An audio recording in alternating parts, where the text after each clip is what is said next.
Ladies and gentlemen, good afternoon. Thank you for attending today. This is a very fascinating session you're attending, and that's why you're here. My name's Peter McLeod. I'm a freelance provider of logistics content. I don't really know how to invent myself at this stage. This session is entitled Investing in Our Carbon Future Through Estate Transformation, and I've discussed with my esteemed colleagues here that they're better at introducing themselves than I am at introducing them. So from my left, take it away, please. Hi, good afternoon. Phil Shepley from Iron Mountain. I'm the head of our commercial operation in the UK and Ireland. Iron Mountain's a global business of turns over about 5 billion a year, but recently expanding into warehouse and logistics area over the last few years. So great to talk today about how we're going to do that in the most sustainable way. Thanks, Phil. Hi everyone, good afternoon. I'm Tom Shaw. I'm a director in the Industrial Logistics Department at JLL. JLL has a number of the industrial departments. Myself, I sit in the Occupier Solutions team. So during the last 6 to 9 months, I've been advising Iron Mountain on their UK acquisition mandate. JLL is a corporate property company. We've got offices across the globe and 13 across the UK. Thank you, Tom. Good afternoon, everybody. My name is Joe Skinner. I'm the Associate Development Director at Tritax Symmetry. Tritax Symmetry is the development arm of Tritax Big Box, which is a FTSE 250 company that specialises in investment into large warehouses, typically over 100,000 square feet. I'm here today because we've recently partnered up with Iron Mountain for their new UK campus, situated in Rugby, and looking forward to taking part in today's conversation. Good afternoon, everybody. My name's Chris Seaton. I am Director for Public Affairs Group. Public Affairs Group is a public affairs agency which specialises in supporting trade organisations and private companies with their political engagement, public affairs activities, media, communications, etc. And I'm here today representing the UK Warehousing Association, which is the largest trade association in the UK representing the warehousing sector. Great, thank you, gentlemen, very much indeed.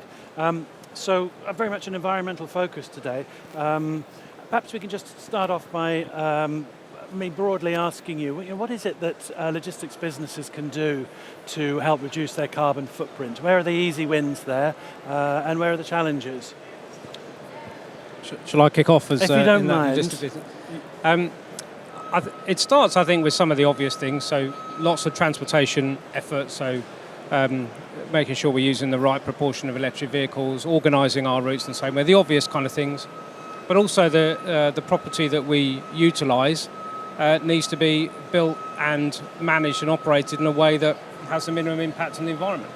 That enables us to work with customers so that they can then in turn deliver their operations in the right kind of way, and then you get that multiplying factor of ability. So showing the intent, doing the right things enables us to have to working with the customers to really make that difference in a multiplying effect. So from JLL's perspective, you're probably at the start of that.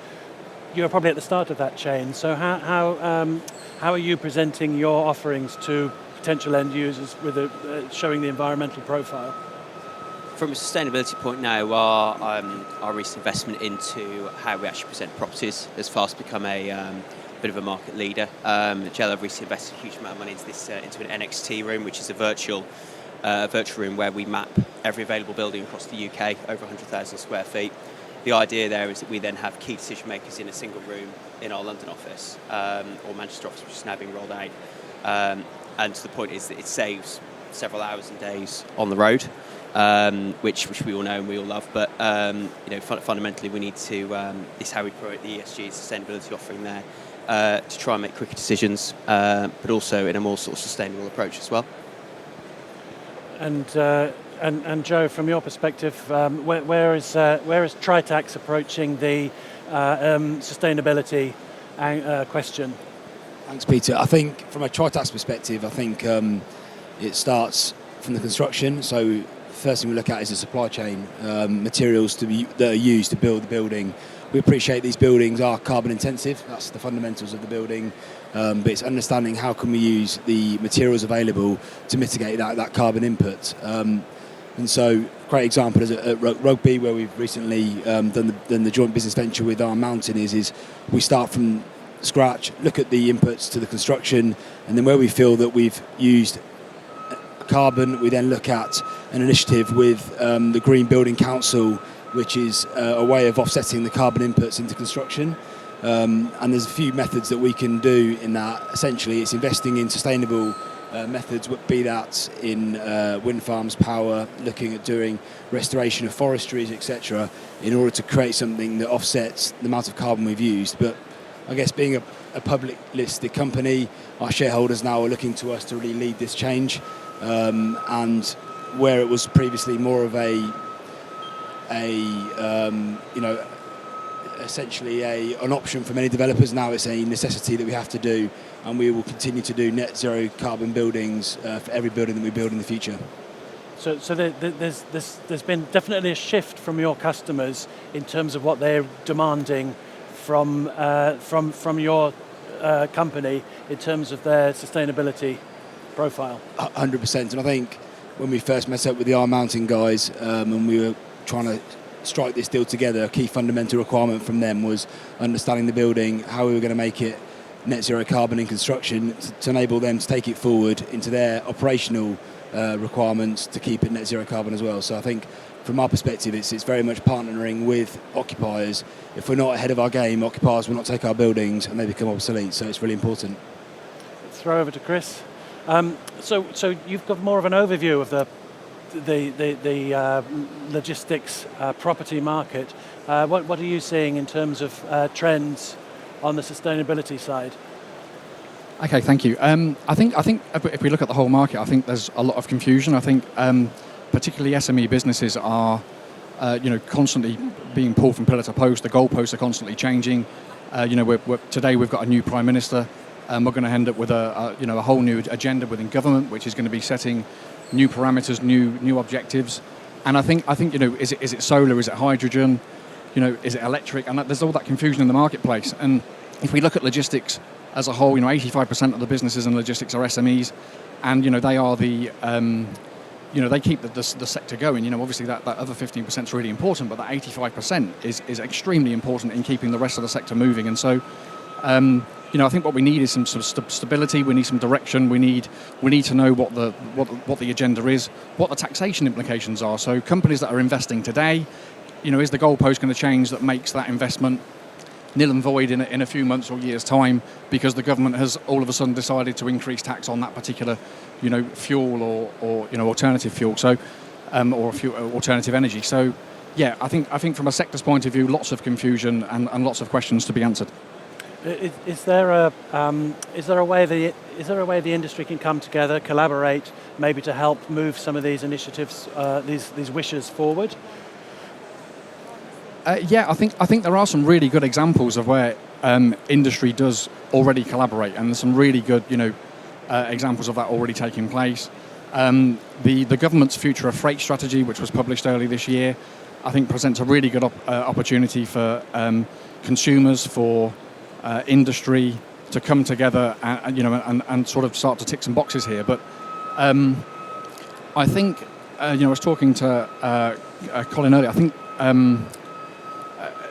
consumer demand is an issue, and the consumer culture where we all want something now, we all want something today. It's got to be there tomorrow. I think that's got a lot to answer for. I think that's always going to be needed, and that's probably what we expect now, and it's probably what we're going to expect going forward. But we need to change habits of how we're having stuff, delivered. How do we have to have it delivered to our door? Can we go to a consolidation centre? Can we pick it up from a central pickup point? All those sort of questions need to be answered. And I think if we don't change that consumer buying habit and that consumer culture, I think we're not going to be able to get to net zero as quickly as what we need to. Can we have an opinion from Iron Mountain on collaboration, Phil?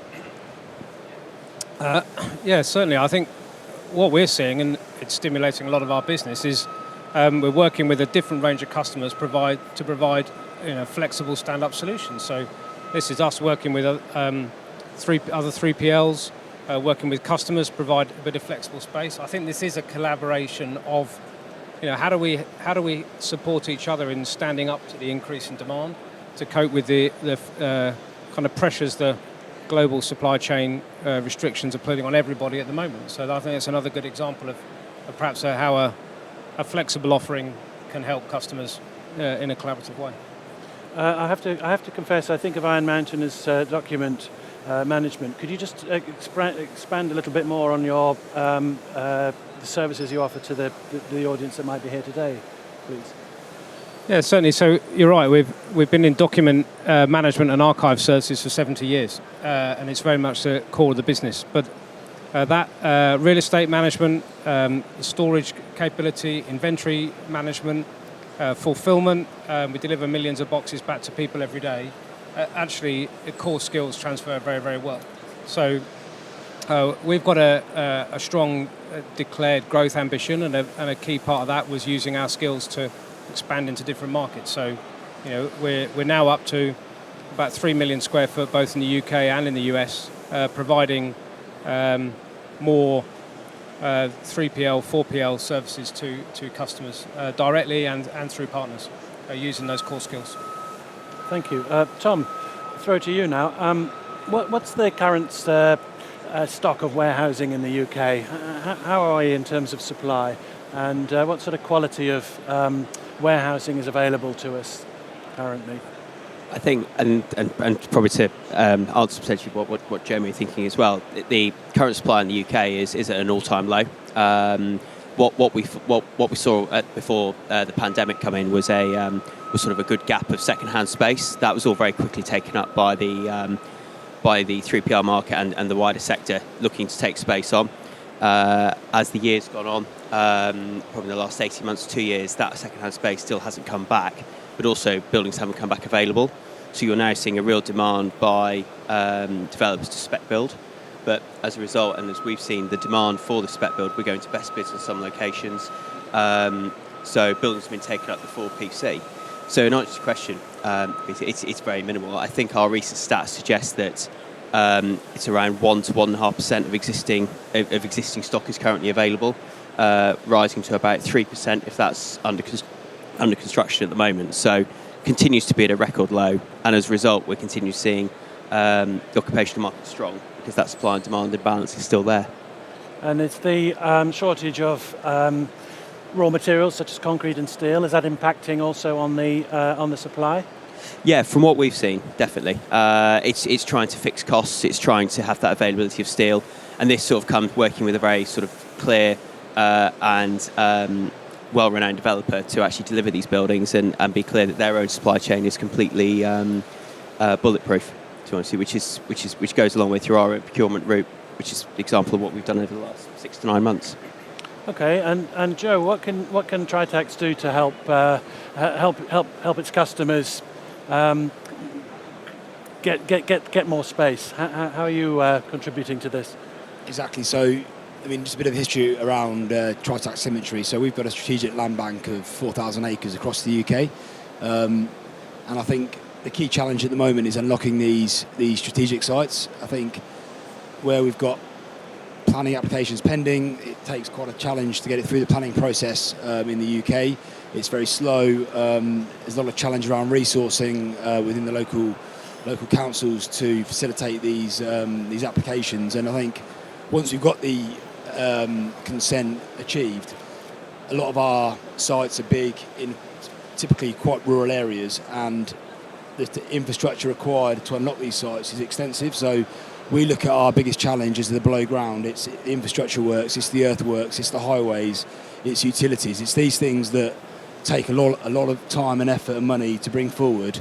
And once we've got them into a position where the site is, as we deem, sort of oven-ready serviced, and the vertical build of the actual building is usually quite straightforward, having got rid of all the constraints that are currently on the site. So in terms of helping occupiers, we are trying to get them with us at the start of the journey as quick as possible and build their facilities as quick as possible, and throwing as much resource as we can to bring it forward in good time. So we've got the land, it's just getting into a situation that is ready to build, and that is the biggest challenge. And once the sites have been identified and the necessary permissions granted, where do you start considering labour in all of the in the equation? Yeah, so in terms of labour, with all our sites, before we, I guess, purchase a site or take a site under option, we'd always do a bit of analysis looking at the labour pool. How is that fair across other comparable locations? If it's favourable, then we then go to the next stage where we consider other fundamentals. Where's the nearest power supply? Is it 50 miles away or is it 5 miles away? And these sort of considerations are then reviewed internally. And then if it's all relatively positive or we think that we can find a solution to it, then we bring it forward. But labour with logistics, it's a challenge. I'm sure Phil can go into this, but I think if you're a good occupier that provides great working environment for the employees, they will come and hopefully join the business. And I think that's testament to Iron Mountain at Rugby, where they're looking to build a UK campus, which is not like any other facility elsewhere where you're in an isolated building. You're actually part of a campus community, which I think is really important. I'm just going to quickly ask Chris for to expand a little bit more on the just on the sort of the infrastructural aspects of warehousing. Are we seeing sort of the profile of warehousing change from where we were maybe 5 or 10 years ago? And if so, what are the sort of the trends you're seeing there? Yeah, absolutely. So, if we look at since COVID and Brexit, we've seen a massive shift change from the high street to e-commerce. That's been massively exacerbated with COVID and Brexit. And what we're seeing now is warehouses actually replacing big shops on the high street. So warehouses are effectively becoming shops. Where over 50% of retail goods that are brought are actually returned. So the warehouse is actually becoming the function of what a shop would normally have done in the past. So we're seeing that obviously that needs more labour. That demand is massive, and I agree with my colleagues here today that there's lots of different considerations. I think you've mentioned planning, you've mentioned labour. They're really, really important as well, and I think the industry has a massive problem getting planning permissions from local authorities. We had one example recently where one of the largest logistics providers in the UK was actually refused planning for a new site because the local authority said that they couldn't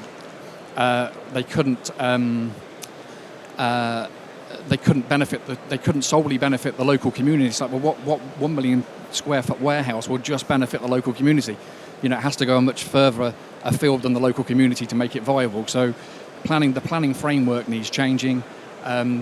It's natural for planners to not want warehouses close to urban areas where there's lots of houses, but then you've got a problem with actually getting labour to actually come and work in your warehouses. So I think there's some really big challenges ahead. Mm. And also just sorry Chris, I just wanted to also ask about if the actual infrastructural profile of the buildings that are being made today, for example, charging points. Are we trying to anticipate where the future energy supply is coming from? Is that solar? Is it hydrogen? Do we have to put in charging points for EVs?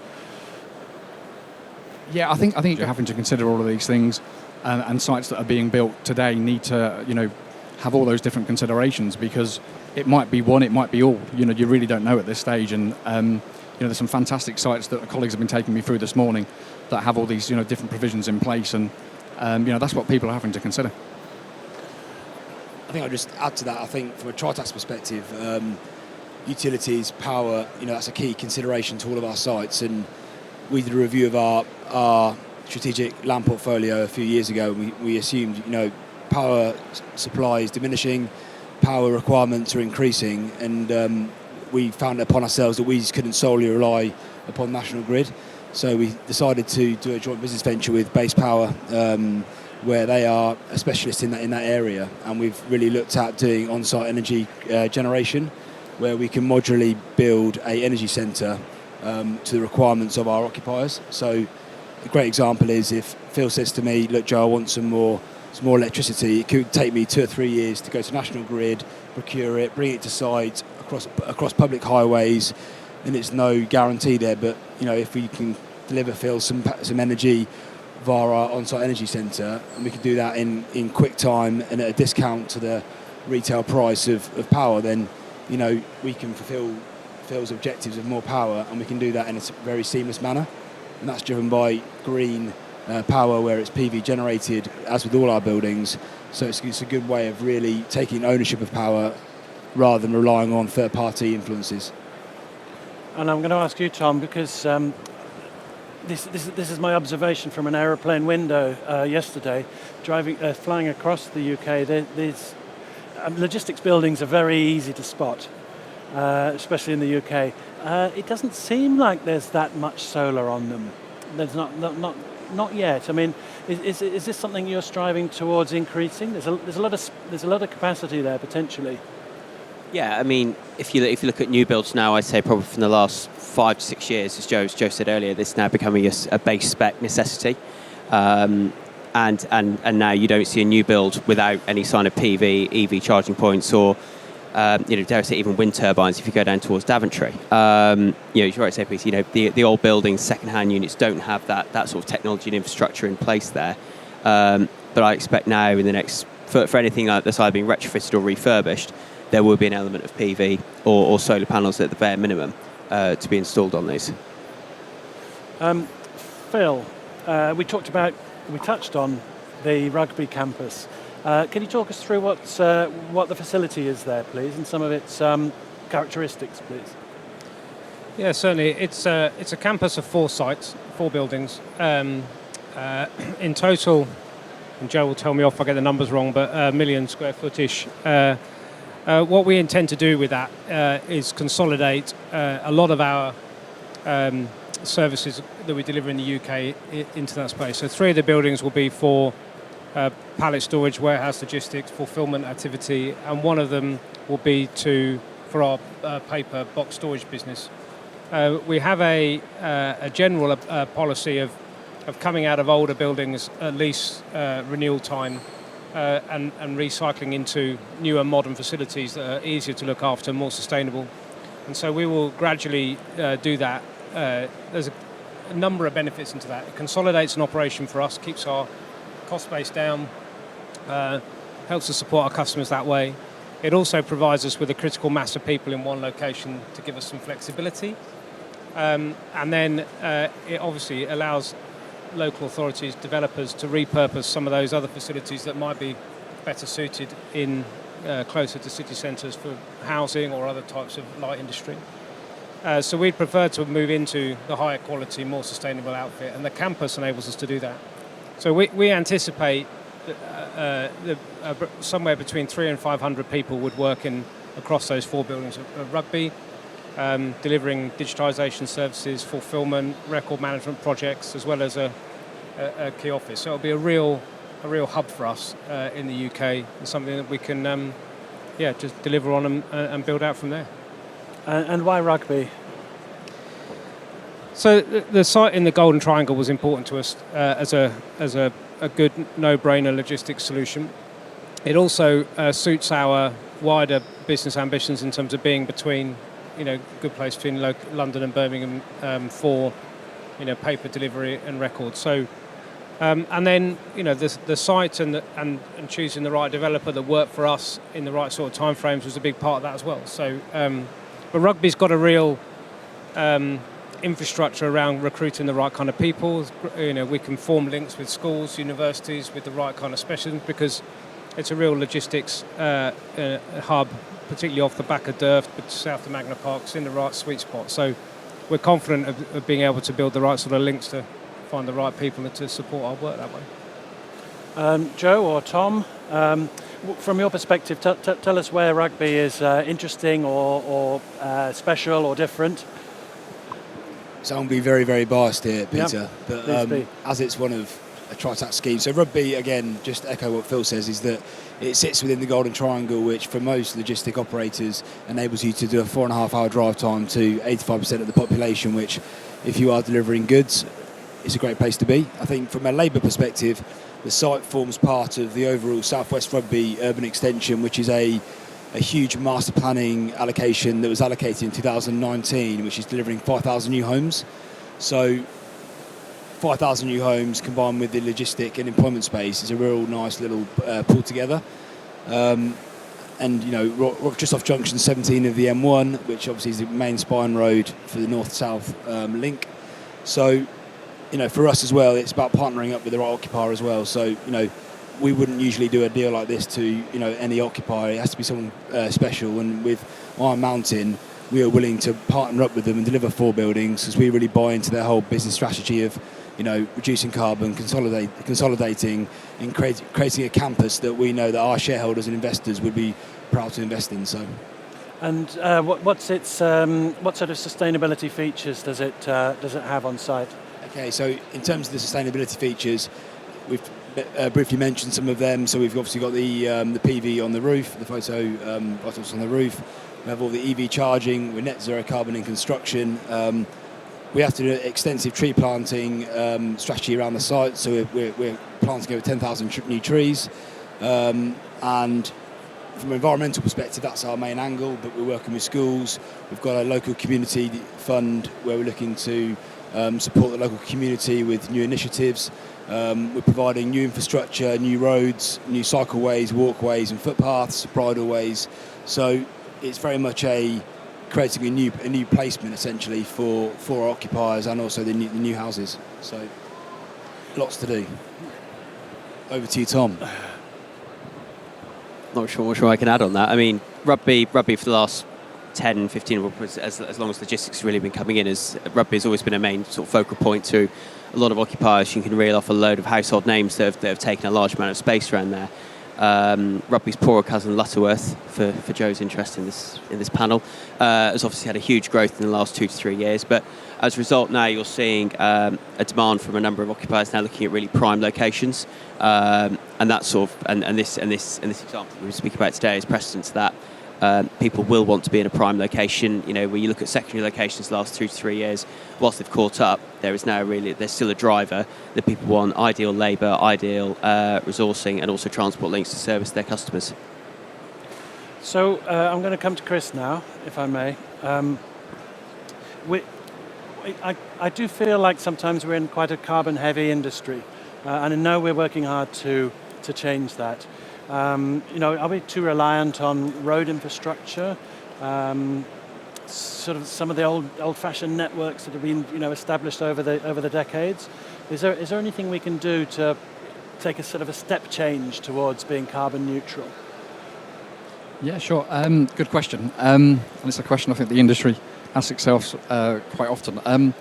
I think the reality is that we don't have a rail freight hub in every warehouse. You can't have that. So the reality is that roads are an essential part of logistics and will be for the foreseeable, if not indefinite future. There is a lot of freight that moves by rail, and that continues to increase. I think we've just got to accept that the roads are going to be a part of the logistics sector, and I think in terms of it's looking at other ways we can cut our footprint. It's not just about the vehicles; it's about all the other things that's involved. So it's waste, it's the warehousing, it's a different energy, alternative energy. So it isn't just about the vehicles. I think actually the perception is that the vehicles that are seen as the sort of the polluting part of the sector, the vehicles on the road, but there's a lot more to it, and there's a lot more the industry is doing to reduce its emissions. I think I'm going to come back to you, Phil. Again, it's more of an observation of mine. Here at the NEC, when we have different shaped or sized exhibitions, we kind of got sliding walls, so it'll always look full, but we can always segregate different topics. Is there a similar setup in a warehouse where you're housing multiple clients and you can offer them that sort of flexibility of space, but also give them the security they're looking for? Yeah, we've really seen a strong demand for that, and in itself is quite a sustainable option for customers to fulfil their requirement, because they don't have to take more space than they need or end up with expensive options. They can just take the space they want, and then providers like us can do the aggregation and carry that burden. So, yeah, in a lot of our facilities, we've got segments of racking solution for different customers to provide that in exactly that kind of way. So effectively right-sizing it for their demand. They're not renting empty space off you. No, and we're seeing that exactly right sizing for their demand. I mean, we're seeing a strong requirement for that. We're still selling space faster than we can bring it on stream.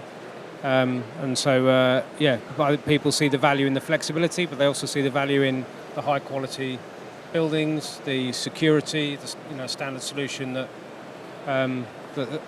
top end of the market provides. So, and on the subject of your customers, how do you deal with flexibly lengthed contracts? It must be very hard to commit to real estate when to a real estate lease when perhaps a customer contract doesn't match that same time span.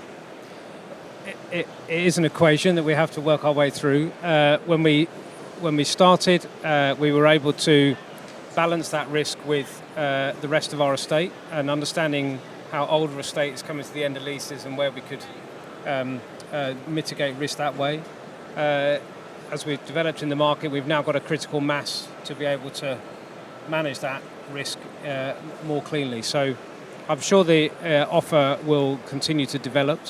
But we're signing contracts of anything from 6 months to 5 years plus at the moment in a pretty flexible way. And as I say, demand remains strong. Okay, well, I'm going to, again, working down the line, Tom, I think the last 2-3 years have thrown us in many ways. The logistics industry has always been very good at anticipating the unanticipatable. But I think the last 3 years it's been absolutely unbelievable how it's difficult to plan and to guess what's going to happen. How has your business managed to ride the storm of such a lumpy demand, such unprecedented strangeness in the supply chain? I think how we've managed it best is sort of clear communication with our respective clients. It's trying to understand their needs straight away and as soon as possible. Getting into the market, we're very strong relationships with all the main developers and landlords. Also having a good coverage of across the UK, we're able to sort of try and sniff out the early opportunities from a number of sites. Also understanding lease events that are coming up. So to try and get that competitive edge to our clients. Trying to sort of plan ahead now is really starting to come to fruition. The last 2 to 3 years has been a case of reactive. We need building spaces. We need what's available now. Now we're able to make a much more long-term strategic view. Build-to-suit options coming back into the sector as people are looking at a long-term strategy review, picking the right locations, picking the right specification instead of saying I need a building in this location of around this sort of size. We're able to be a much more methodical and make some more sort of careful consideration decisions. And sort of post-Brexit, have we lost an element of just-in-time when it comes to our manufacturing and warehousing that's connected to that? I wouldn't say that much. I think what you're finding out is that Brexit's been quite good from what we've seen from some of the work that we've done, purely due to the tariffs and also people wanting to have a position in the UK. For example, we did some work a few years ago in the East Midlands. That was purely a UK-based Brexit plan. They had to have a base in the UK to service their main contracts. I wouldn't say it's changed such. It's become more of a necessity that people want to have a UK footing, and we're seeing more of that, particularly on the manufacturing side. Okay, great, thank you. That's a Brexit benefit. Certainly. Joe, I wanted to ask you, prices are rising, whichever way we turn, left, right and centre. How do you help your customers to mitigate against some of those peaks and troughs? Yeah, so you're right, trying to forecast prices.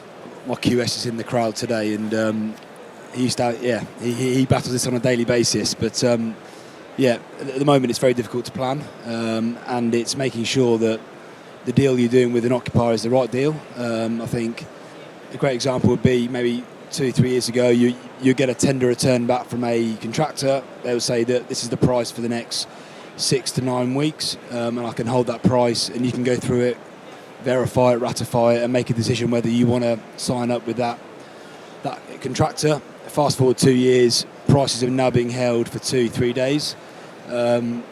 Some not at all. So concrete, for example, you pay what the price will be on the day. So you book a spot, it gets delivered, that's the price. So it makes it very challenging when you're signing lease agreements with occupiers when you haven't signed a build contract, because you've agreed a commercial proposal with Iron Mountain, for example, and then if you go to renegotiate with the contractor, you can find yourself in quite deep water if the numbers you thought were going to come in aren't the right numbers. So for us, it's making sure that we are, I'll go back to my earlier point, the infrastructure, the main heavy, lumpy elements of the build are putting as early as possible to enable us to then provide our end users with certainty on what the price will be. It's not easy, we're still sort of learning on the job, but we are really trying to get best value for ourselves, which means we can be more competitive to end users to ensure they come to us and not a competitor, really. So, and economies of scale help you there? For sure. So, a great example again is I keep going back to it, but the UK campus with Iron Mountain. Would we build 4 buildings at the same time without an occupier? No. We've got an occupier now. We can do 4 buildings with the same contractor, which only benefits ourselves and also Iron Mountain, where we can provide a more competitive tariff. And that way, the contractor only has to have 1 week. Site cabins can serve all 4 rather than have isolated builds. So, there is economies of scale which benefits everybody. So it's definitely a thing to do.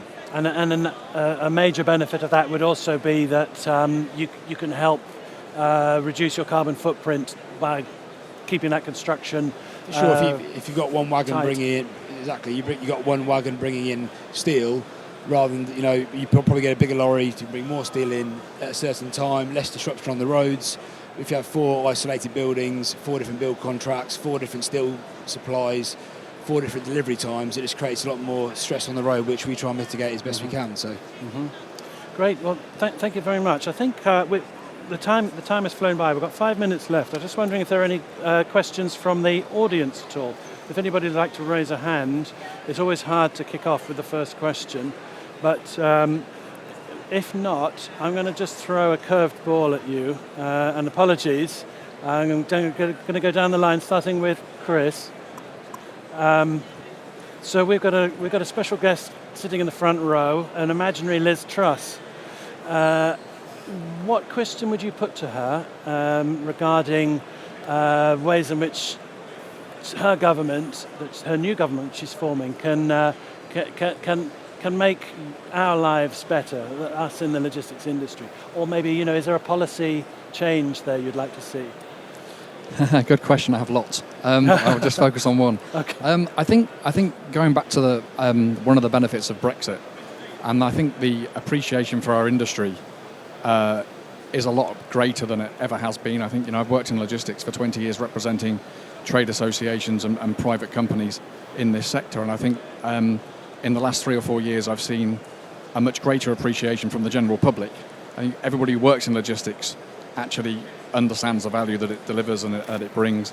And you've only got to look around here today and see some of the innovations here, and just it's just amazing. Some of the stuff's amazing, and so I think the industry's got a much greater appreciation. I think what I would be asking Liz Truss today, if we had an imaginary Liz Truss here now, would be, let's see some of that appreciation from government. Let's see government step up in terms of planning. Let's see them step up in terms of skills and labour. Business rates. We've got a huge curveball that's going to be thrown at the sector next year, as business rates that were reviewed during a very a high demand time during COVID. Those rates are then going to start hitting SME businesses. They were reviewed at a very peak time, and so that's an industry challenge that we're going to see next year in April. So I think Liz Truss, just let's see your government appreciate this industry a lot more than the last one, effectively. I'm into that. Joe, you've got the PM in front of you. What's your elevator pitch going to be? Good afternoon, Liz. I think from our perspective, it's unlocking sites as quick as possible to execute opportunities. That's our biggest challenge. So, And for me, if I was to speak to the Prime Minister, it would be, look, we need to understand how we can further support local government, be it the planning team, to give them more help and support to work through planning applications. There is a backlog, it takes a long time, and we need to be pushing this harder to get resolutions to these, positive or negative, to move forward. And I think with that as well, it's not only local government, it's national highways. Ultimately, when we bring a site forward, we have to change the arrangement to a roundabout, for example, or put a new road in. Again, going through this whole technical approval process is very, very slow, challenging for everybody involved, and can be quite diminishing towards the scheme, because you might miss an opportunity because timescales are just pushed out. So it's understanding how we can help these guys better to provide quicker results, to enable us to unlock sites, to then land opportunities, which will ultimately bring more business rates, jobs, and growth to the local community. You guys are creating logistics utopia. What would your question be, Tom? I think my focus would be on actually delivery of development and a greater certainty around supply chain, the tariff point, where we're getting our raw materials from, and how can we import them in a quicker and more efficient manner, which ultimately then gives us all on this panel confidence of fixed dates to be set, but also a clear business planning. And Phil, you're giving the PM a magic bullet here. It's not always helpful to talk about bullets in the PM in the same sentence, but Sure. I think that we would.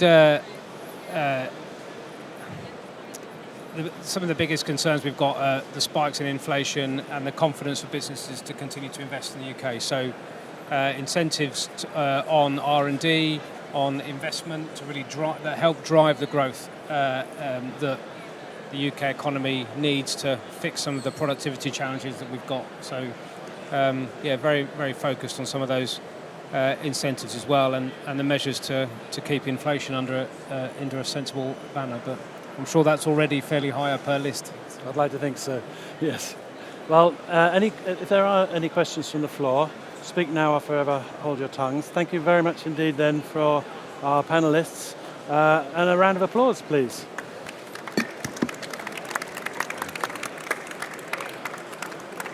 Thank you very much.